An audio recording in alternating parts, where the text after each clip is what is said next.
إن الحمد لله نحمده ونستعينه ونستغفره ونعوذ بالله من شرور أنفسنا ومن سيئات أعمالنا.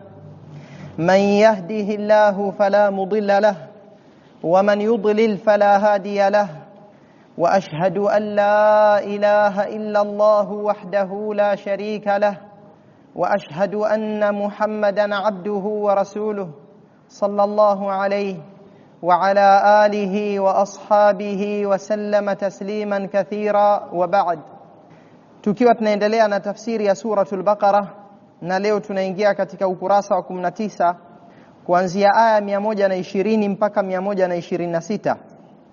na bado Allah subhanahu wa ta'ala anazungumza kuhusiana na Bani Israil akisema subhanahu wa ta'ala: walan tarda anka alyahud walan nasara hatta tattabi'a millatahum, na hawataridhika juu yako Mayahudi na Wakristo, hawatoridhika juu yako Mayahudi wala Wakristo mpaka ufuate mila yao, ile dini yao walioizusha na kuiharibu.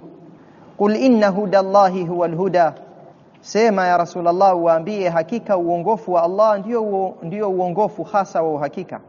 Wala in ittaba'ta ahwa'ahum ba'da alladhi ja'aka min alilm ma laka min Allahi min waliyyin wala nasir, na kama utafuata matamanio yao baada ya ujuzi uliokujia, baada ya elimu iliyokujia, basi hutopata mlinzi wala msaidizi kwa Allah subhanahu wa ta'ala.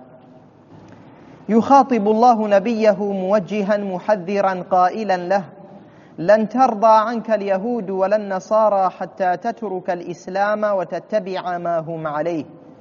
Allahu jalla wa ala anamzungumzisha mtume wake Muhammad sallallahu alayhi wasallam akimwambia katika hali ya kumuelekeza na kumhadharisha, akimwambia subhanahu wa ta'ala, hawatoridhika juu yako Mayahudi wala Wakristo mpaka uache Uislamu na ufuate lile walilonalo wao hawa Mayahudi na Wakristo, hapa ndo wataridhika.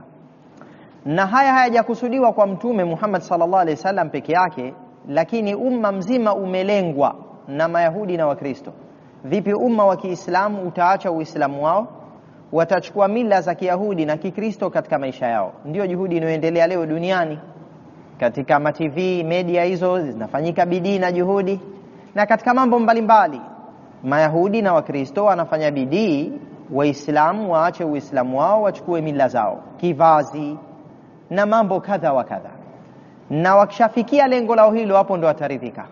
Kwa hiyo kumbe kule kuuliza kwingi, kukutia tabuni ya Rasulullah, kukukhalif, kukuuliza maswala hapa na pale ahlul kitab, hata ungewajibu yote maswala hayo, hata ungewapatia miujiza walioipendekeza wao yote, ikawa Allah amempa miujiza hiyo walioitaka, walioipendekeza, lakini bado hawataridhika mpaka mila yao ndio ifuatwe. Qul inna kitab Allahi wa bayanahu huwa alhuda haqqan la ma hum alayhi min albatil, sema ya Rasulullah kuwajibu, hakika kitabu cha Allah na ubainifu aloutoa Allah azza wa jalla kutubainishia, huu ndio uongofu wa haki kabisa, yaliyomo kwenye kitabu cha Qur'an na ubainifu aliotupatia Allah, huu ndio uongofu. Sio au haya ndio yenye muongozo wa kweli, sio ile hali walionayo Mayahudi ya ubatilifu.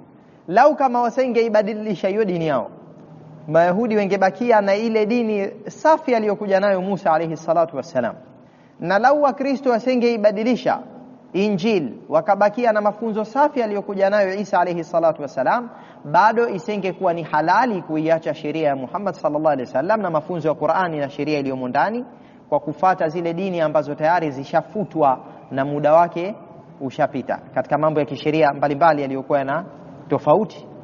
Ingekuwa lazima watu wamfuate Muhammad sallallahu alaihi wasallam.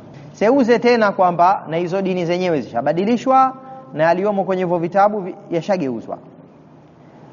Wala in hasala littiba'u lahum minka au min ahadin min atba'ika ba'da alladhi ja'aka min alhaqqi alwadih falan tajida min Allahi munasaratan au ma'una, na kama litapatikanwa jambo la kuwafuata hawa, ima iwe wewe Muhammad au iwe yoyote kati ya wafuasi wako alayhi salatu wassalam, baada ya haki iliyokujia wazi kabisa, elimu imekujia, haki umeitambua, basi hutopata kutoka kwa Allah usaidizi wala kuokolewa na kunusuriwa.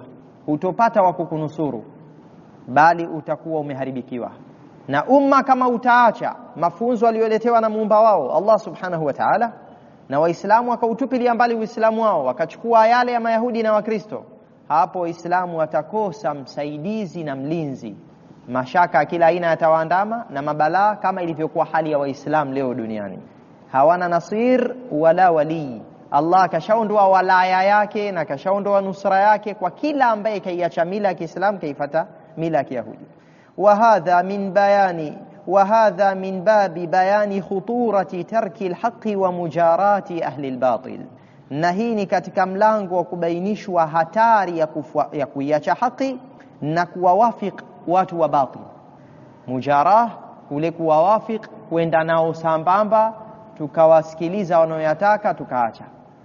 Inawezekana muislamu hakuacha uislamu kabisa, lakini mafunzo kadha wa kadha akayaacha katika dini yake, kivazi chake, staili ya maisha yake, namna anavyoishi.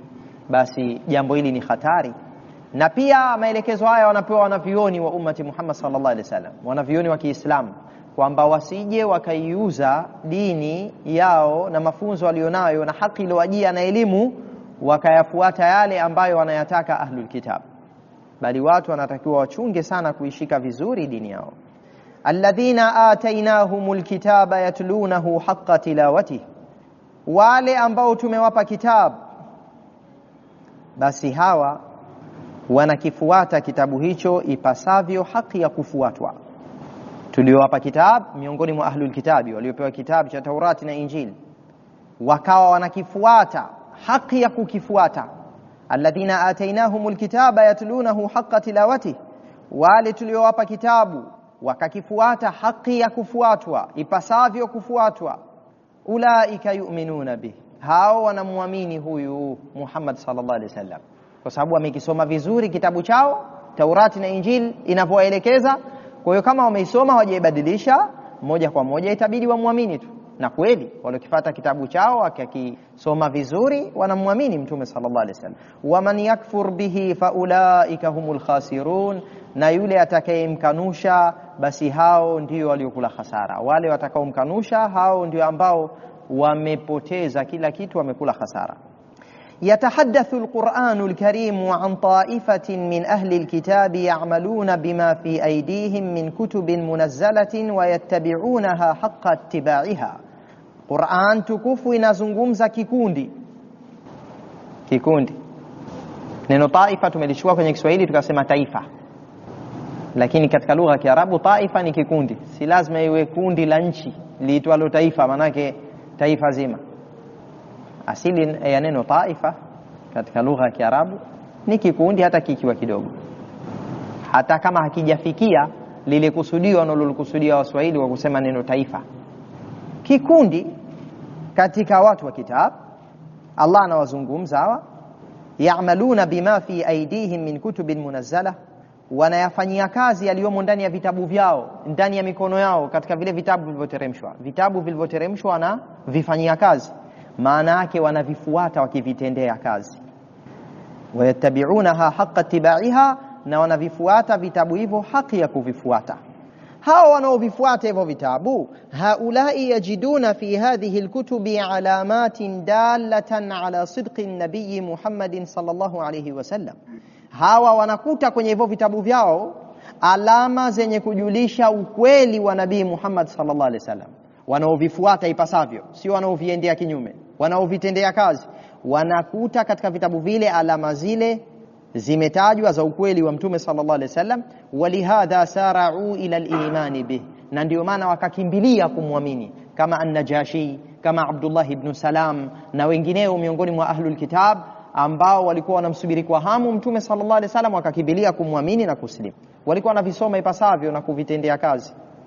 Wa ta'ifatun ukhra asarrat ala kufriha fakana laha al-khusran, na kikundi kingine katika ahlul kitab wao wameshikilia katika kufuru yao, kwa hiyo walichoambulia wao wamepata hasara, wamepoteza maisha ya starehe ya peponi na nasa zake na neema zake, badala yake wanaenda katika adhabu na vitisho.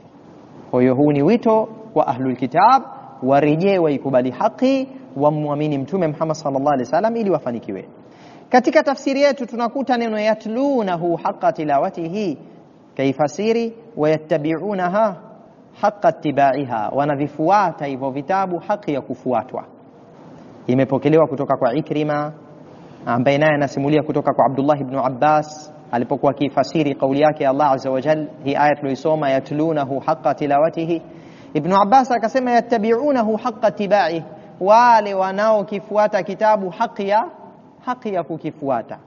Thumma qara, kisha Abdullah ibn Abbas akaisoma aya hii ya pili katika suratu Shams, wal qamari idha talaha. Allah anasema naapa juu ya mwezi unapolifata jua, washamsi waduhaha wal qamari idha talaha, na uapia mwezi unapolifuata jua. Jua baada ya kuzama, mwezi unakuja nyuma yake. Sasa talayatlu inakuja kwa maana ya kufuata, na hiyo ndio tafsiri ya Abdullah ibn Abbas, na pia imenukuliwa kwa Abdullah ibn Mas'ud na hali kadhalika Ikrima na Ata na Mujahid na Abu Razin na Ibrahim an-Nakhai. Ni moja kati ya tafsiri ya aya hii yatlunahu haqqa tilawati. Na hii inatupa faida kwamba kumbe asili ya talayatlu ni kufuata.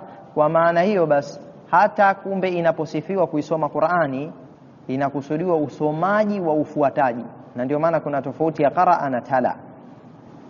Pawe na usomwaji tilawa, tena usomaji ulioambatana na ufuataji. Sasa wanaovifuata vile vitabu vyao wakavifuatilia vizuri, wakavitendea kazi, basi moja kwa moja watamkubali mtume Muhammad sallallahu alayhi wasallam. Ya bani Israil adhkuru ni'mati allati an'amtu alaykum, enyi watoto wa Israil wa Yaqub, kumbukeni neema zangu ambazo nimekuneemesheni. Wa anni faddaltukum ala alalamin, na kwamba mimi nimekufadhilisheni juu ya walimwengu. Banu Israili kuwa ni taifa lililoboreshwa juu ya walimwengu wa zama zao, kwa sababu wao ni watu wa kufuata mitume wao, walikuwa ni watu wameletewa kitabu ndio waje wenye kumwabudu Allah. Sehemu iliyobakia walimwengu tena kama ni washirikina, wapagani, hawakuwa ni watu bora kuliko Bani Israili. Na si hayo tu, wameboreshwa kuletewa mengi. Ya bani Israil udhkuru ni'mati ad-diniyata wad-dunyawiyata allati an'amtu biha alaykum, enyi watoto wa Israil, na Israil ni Yaqub, kumbukeni neema zangu za kidini na za kidunia ambazo nimekuneemesheni. Nimekupeni neema ngapi? Allah azza wa jalla anataka Banu Israila wazikubali hizo neema, na kuzikumbuka hizo neema maana yake ni kwamba wakubali ahadi ya kumfuata Muhammad sallallahu alaihi wasallam. Shukrani yao ni kuslimu, kumfuata mtume sallallahu alaihi wasallam, hapo ndo atakuwa ameshukuria hizo neema. Wadhkuru anni faddaltukum ala ahli zamanikum bin-nubuwati wal-mulk, na kumbukeni kwamba mimi nimekuboresheni nyinyi nikakufanyeni kuwa bora zaidi kuliko watu wa zama zenu kwa kukupeni unabii na ufalme. Unabii ulikuwa unakwenda kwa Banu Israil tu, miaka nenda miaka rudi, halafu na wafalme wametoka kwao, na wengine mitume wafalme akina Suleiman na Daud, hao walikuwa ni katika Banu Israil. Hebu zikumbukeni neema zangu juu yenu. Inakuwaje hamshukuru hizi neema kwa kuslimu kumfuata Muhammad sallallahu alaihi wasallam? Kwa hiyo Wakristo wanakumbushwa, Mayahudi wanakumbushwa neema za Allah. Kisha anawaambia wattaqu yawman la tajzi nafsun an nafsin shay'a, na iogopeni siku ambayo nafsi haitaifaa nafsi nyingine chochote, haitaipa msaada na manufaa yoyote.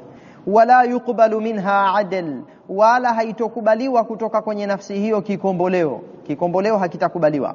Wala tanfa'uha shafa'a, wala haitanufaishwa na maombezi. Hata ikiombewa isiadhibiwe nafsi hiyo, maombezi yao hayatakubaliwa. Wala hum yunsarun, wala hawatonusuriwa. Kwa hiyo wajue ahlul kitab kwamba usalama wao ni kuja kwenye iman na Uislamu, na hapo ndo watafanikiwa. Nje ya hapo hakuna nusra, hakuna msaada, hakuna kikomboleo kitachokubaliwa. Na kikomboleo kimeitwa adl, na asili ya neno adala ni uwiano, kwa sababu kikomboleo kinawiana baina kikomboleo na mkombolewa. Maana yake inatolewa nafsi kwenye mateka, unatoa pesa, kwa hiyo pawe na uwiano. Hakuna kikomboleo, hakitakubaliwa siku ya kiyama. Allah hataki. Ndio anawaambia waja'alu bainakum wa baina adhabi yawmil qiyamati wiqayatan bittiba'i awamirillahi wajtinabi nawahihi, jalieni, wekeni baina yenu na baina adhabu ya Allah kizuizi. Neno wiqaya ndio limetengeneza neno taqwa. Anafasiri leo neno wattaqu mwanzo wa aya. Wekeni wiqaya, kizuizi. Mtakiweka kizuizi vipi nyinyi cha kukuzuieni na adhabu ya Allah? Kwa kufuata amri za Allah na kuacha makatazo yake. Haokoki mtu na adhabu ya Allah ila kwa kufuata amri na kuacha makatazo, ila zimdiriki rehema za Allah subhanahu wa ta'ala. Kwa hiyo Waislamu, taqwa ndio hiyo, tufuate amri za Allah, tuache makatazo ya Allah subhanahu wa ta'ala ili tuokoke na adhabu yake.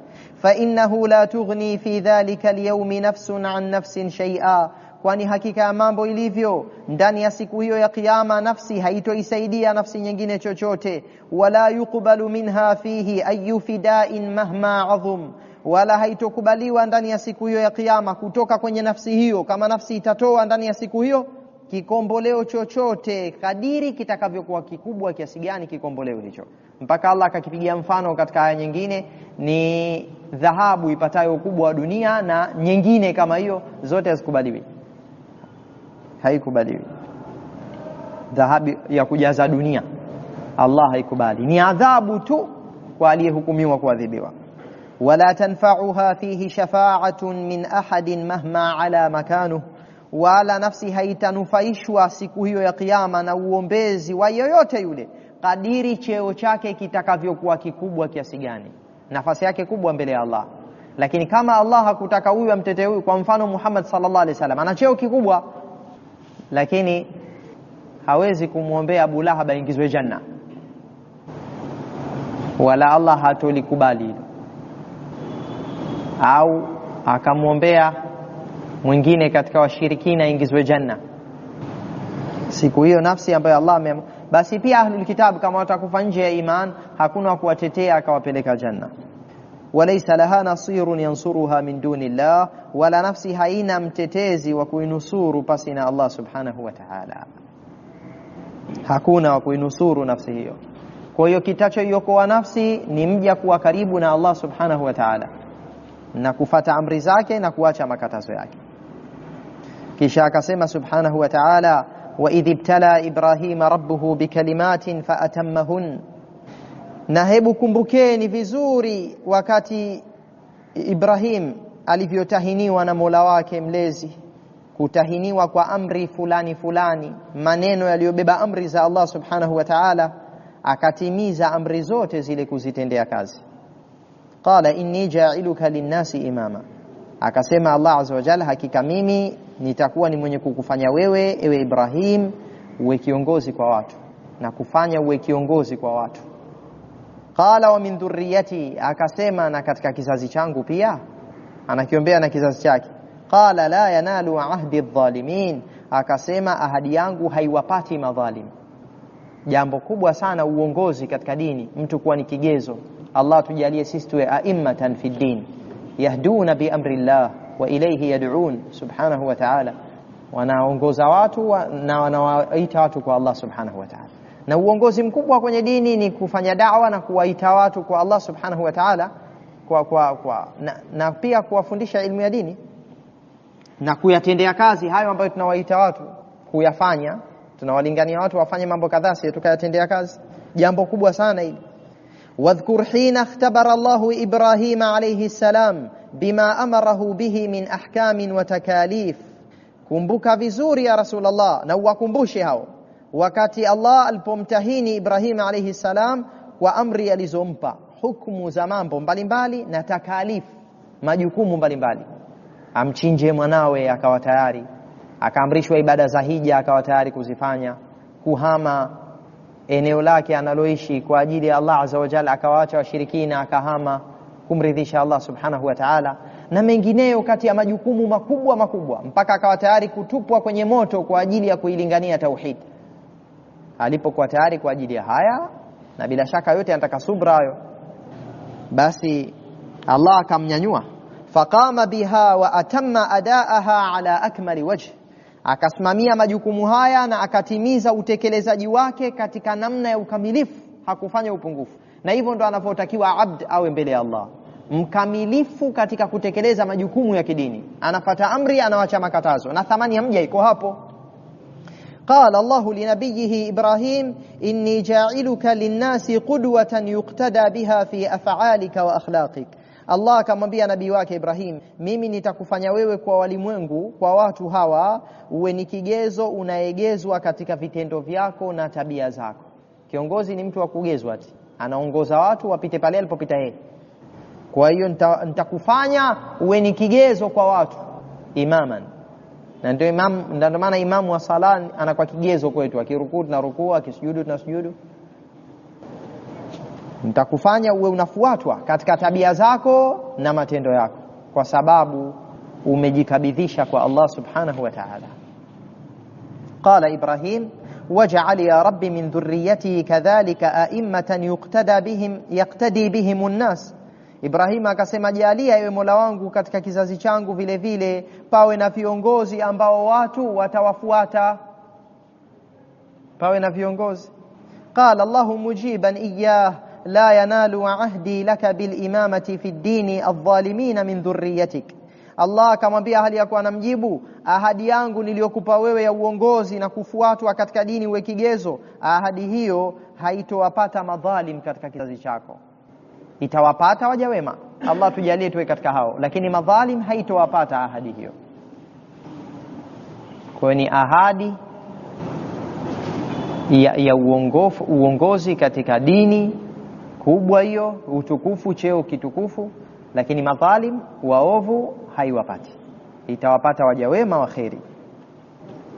Kisha akasema subhanahu wa ta'ala, wa idh ja'alna albayta mathabatan linnas. Kumbuka ya Rasulullah, watajie watu hiyo habari pale tulipoifanya nyumba ya al-Kaaba iwe ni marejeo kwa watu, wa amnan, na iwe ni amani, tumeifanya kuwa ni amani. Wattakhidhu min maqami Ibrahima musalla, nafanyeni pale pahala alipokuwa amesimama juu yake Ibrahim iwe ni sehemu ya kusalia.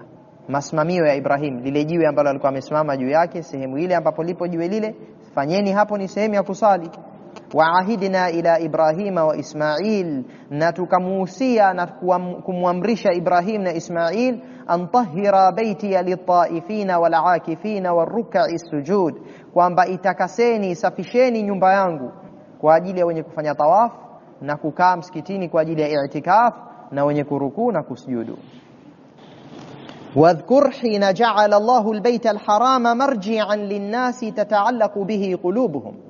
Kumbuka na ukumbushe ya Rasulullah, Allah azza wa jalla alipoifanya nyumba tukufu ya al-Kaaba iwe ni marejeo kwa watu, nyoyo za watu zimefungamana na nyumba hiyo, zimetundikika kwenye hiyo nyumba kama kitu kilichotundikwa juu ya henga. Ndio nyoyo za watu waislamu hawa, kama kwamba zimetundikwa katika al-Kaaba. Kullama rahalu anhu raja'u ilayhi, kila wanapoondoka baada ya kumaliza ibada zao hurejea tena. Kile kitendo cha kurejea mara kwa mara, yathubuna ila albayti miraran wa takrara, wanarejea katika ile nyumba, ndio ikaitwa mathabatan. Mathabatan ismul makan, yani ni pale mahala unaporejea mara kwa mara. Na hata wasorejea kwa miili, nyoyo zinarejea pale mara kwa mara, kwa maana ya kwamba nyoyo zimetundikika pale. Mathabatan inatoka nuthaba, na thaba amerejea. Taba ila Allahi wa thaba ilayhi, maana moja, taba na thaba. Sasa mathabatan ni marejeo, na hata thawab ni marejeo ya matendo. Katoa mtu mali yake sadaka, Allah anamrejeshea ujira, kama kwamba ile mali imemrejelea mwenyewe, ndio ikaitwa thawab. Yawe ni malipo kwa waja wema, yawe ni malipo kwa watu waovu. Ikishakuwa ni marejeo ya matendo, basi hizo ni thawab. Kama ilivyokuja hal thuwiba al-kuffaru ma kanu yafalun, si wamelipwa makafiri waliokuwa wakiyatenda. Na inaaminika hata neno thawb, nguo, limetokana na hiyo marejeo, kwa sababu inavaliwa tena na tena. Matumizi ya nguo ni ya kurejea rejea, tofauti na chakula kiko kwenye sahani unakila kisha maliza, lakini nguo utairejea tena na tena, ndio ikaitwa thawb. Mathabatan, tumeifanya al-Kaaba iwe ndio marejeo kwa watu, wanahamnayo, kila wakiondoka wanataka warejee tena. Waja'alahu amnan lahum la yu'tada alayhim, na akaifanya Kaaba iwe ni amani kwao, hawafanyiwi uadui katika al-Kaaba. Katika al-Baitul Haram pale hakuna vita, وقال للناس اتخذوا من الحجر الذي كان يقف عليه إبراهيم وهو يبني الكعبة مكانا للصلاة. Allah akawaambia watu, lifanyeni jiwe ambalo alisimama juu yake Ibrahim wakati alipokuwa anaijenga al-Kaaba, fanyeni hapo pawe ni mahala pa kusalia.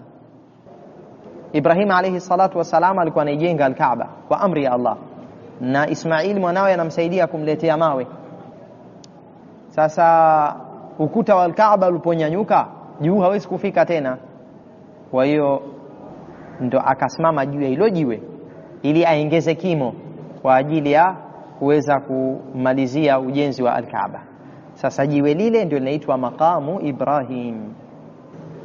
Hapo watu wakishafanya tawaf, wakishamaliza tawaf, rakaa 2 za tawaf baada ya kumaliza mizunguko 7, wanakuja kusali hapo katika maqam, kwa sababu ni amri ya Allah subhanahu wa ta'ala, pafanyeni mahala ambapo Ibrahim alisimama juu yake, eneo hilo ambapo panapatikana hiyo maqamu Ibrahim, musali.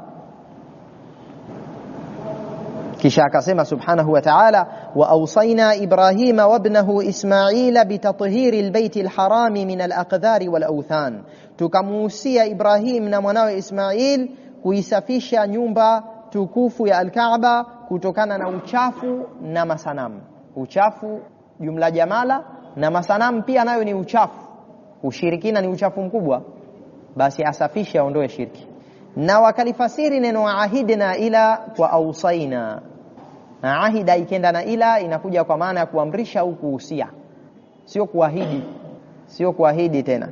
Wa ahidna ila Ibrahim, maana yake tumemuhusia na tumemwamrisha na kumuhusia Ibrahim na Ismail. Kwa hiyo kama ni wasia wa Allah kuisafisha nyumba, hii inaonekana kazi ya kusafisha misikiti anaipenda sana Allah subhanahu wa ta'ala, na kwa sababu ule ni msikiti mtukufu, daraja ya usafishaji pale pia itakuwa kubwa zaidi. Wa tahyiyatihi liman arada at-ta'abbud fihi bit-tawafi wal-i'tikafi was-salati wa ghayriha, na pia tukawahusia wawili hawa kuitayarisha nyumba ile. Tahyiyatihi, kuitayarisha kwa anayetaka kuabudu ndani yake kwa ibada za tawafu, i'tikaf na sala na ibada nyinginezo. Kusafisha misikiti, lakini misikiti haisafishwi tu na taka na uchafu, kumbe hata madhambi na maovu yaondolewe misikitini, yasifanyike. Allah alitaka ushirikina uondolewe katika al-Baitul Haram, masanamu yaondolewe, ibaki tauhidi safi. Kisha akasema jalla wa ala, wa idh qala Ibrahim rabbi ja'al hadha baladan amina, nakumbuka aliposema Ibrahim, Mola wangu mlezi, jalia huu uwe ni mji wa amani, warzuq ahlahu min ath-thamarat, na waruzuku wakaazi wa mji huu katika matunda, man amana minhum billahi wal yawmil akhir, kwa wale watakaomwamini miongoni mwao kumwamini Allah na siku ya mwisho. Qala wa man kafar, Allah akasema na atakayekufuru pia, yani nitamruzuku naye matunda. Fa umati'uhu qalilan, basi nitamstarehesha kidogo. Thumma atarruhu ila adhabin nar, kisha nitamsukumiza katika adhabu ya moto. Wa bi'sal masir, na ni mahala pabaya mno pa kurejea, motoni. Allah tuhifadhi, atulinde sote. Wadhkur ayuha nabii hina qala Ibrahim wa huwa yad'u rabbah, kumbuka ewe Ibrahim kumbuka ewe nabii wakati Ibrahim alayhi salatu wassalam aliposema huku akimuomba Mola wake mlezi, rabbi ja'al makkata baladan amina la yuta'arradu fihi li ahadin bisu, Mola wangu mlezi, ifanye Makka iwe ni mji wa amani kabisa, hatokezewi mtu yoyote katika eneo hili kwa ubaya. Hakuna mtu atakayemtokezea au akamfanyia ubaya. Atakayekuja hapa asifanyiwe ubaya yoyote, awe katika hali ya amani ili akuabudu vizuri. Hii ni dua Ibrahim alayhi salatu wassalam anamuomba Allah subhanahu wa ta'ala. Warzuq ahlahu min anwa'i thamarat waj'alhu rizqan khassan bilmu'minina bika wa bilyawmil akhir, na waruzuku wakaazi wa eneo hili matunda mbalimbali, na jalia riziki hiyo iwe hasa kwa waumini watakaokuamini wewe na siku ya mwisho. Na kweli ukiangalia pale matunda mbalimbali yanapatikana eneo lile, pamoja na kwamba hayalimwi pale. Na wengine wanasema Ibrahim katika dua yake kuhusisha waruzukiwe waumini tu, wanasema alikopia katika yale mafunzo aliyopewa alipoomba uimamu na uongozi kwenye dini. Akaambiwa madhalimu hawapati uongozi huo, watapata waumini tu, watu waheri manake. Akaona kama mambo ni hivyo basi na hapa pia ni waombee waumini tu. Kumbe Allah neema za kidunia na za kidini hajazifanya kuwa sawa. Za kidini hawapi madhalim waovu, lakini za kidunia atawapa hata makufar. Akamwambia قال الله ومن كفر منهم فإني أمتعه بما أرزقه في الدنيا متاعا قليلا, na atakayekufuru miongoni mwao basi hakika mimi nitamstarehesha kwa kile ambacho nitamruzuku katika dunia hii, starehe ya muda mchache. Thumma fil akhirati ulji'uhu mukrahan ila adhabin nar, kisha huko akhira nitamkimbiliza bila kutaka katika adhabu ya moto. Ndio maana tukasema kumsukumiza. Kusukumiza inakuwa bila kutaka katika hali ya udhalilifu, na ndio maana idtirar maana kitu bila ikhtiyar, illa madturirtum ilayhi, ila kile ambacho hali imekimbilizeni muifanye hilo jambo. Yani kuna vitu mmeharamishiwa lakini kuna ile hali ya idtirar, illa madturirtum ilayhi.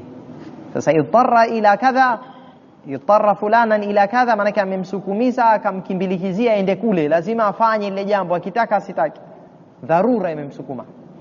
Sasa Allah ansema nitamuingiza huko nimsukumize akitaka asitaki, wal billah. Wa bi'sal masiru alladhi yarji'u ilayhi yawm al-qiyama, na ni marejeo mabaya aliyoje ambayo atarejea mja siku ya kiyama. Allah tuhifadhi na jahannam, atupe ikhlas, atupe iman.